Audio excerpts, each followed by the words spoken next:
Good luck. Double points round. Top 6 answers are on the board. Heto, magtatampo ang apo kapag ang ipinamana lang sa kanya ng namatay niyang lolo ay ang blank nito. Richard. Damit. Damit. Ay, damit lang. T-shirt lang pinamana ni lolo. Grabe naman. Nandiyan ba ang damit? Top answer. Richard, pass or play? Play, sir, play. All right, let's go. Let's go play this round.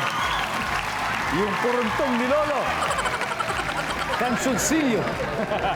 Kansulsilyo. DJ, magtatampo ang apo kapag ang pinamana na sa kanya ng namatay niyang lolo ay ang blank nito. Peking alahas. Peking alahas. Tama, nandiyan ba yung peking alahas? Wala. Julius, ano kaya? Ano kaya yung katampo-tampo? Pinamana ni lolo ay yung ganun niya. Pustiso.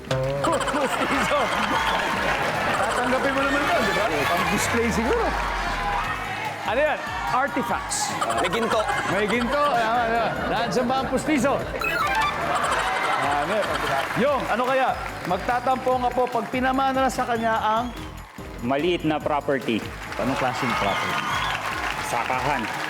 Sakahan. Yan. So, farmland or agriculture land. Sakahan. Nandiyan ba yan? Oh, wala. Team Firefighters. Richard, meron pa. Magtatampo nga po kapag ipinamana lang sa kanyang lolo ay ang blank nito. Bulok na kotse. Hindi na maandar na kotse. Pakarag-karag. Nandiyan ba yan? Wala. Oh. Ito ng pagkakataon niyo, Marlon. Ano kaya sagot dito? Saklay, dad. Saklay. Okay, guys. Wheelchair. Wheelchair, Matt. Kalabaw. Kalabaw. Grabe naman. Okay, Ann. Ito, magtatampo ang apo. Pag ipinamana ng lolo ay ang ganito lang niya. Ano kaya to? Wheelchair. Wheelchair.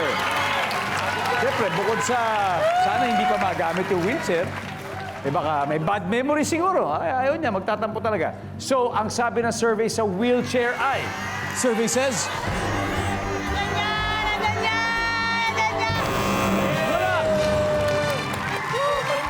Alright, tignan natin. Meron pa tayong mga hindi nakuha, number 6. Bahay, kubo. Kaya tinatanong ko, anong property? Number 5. Tungkod. Pasok din sana. Number 4. Sinela, sapatos, and finally, number 2. Yun ang pinakamasaklap. Matapos ang 3 rounds, ang Team Guapolis 241 points. Habang ang Team Firefighters wala pang puntos. Kaya ito, alam ko, ibubuhos na nilang lahat ang effort sa triple points round when we return dito lang sa Family Feud.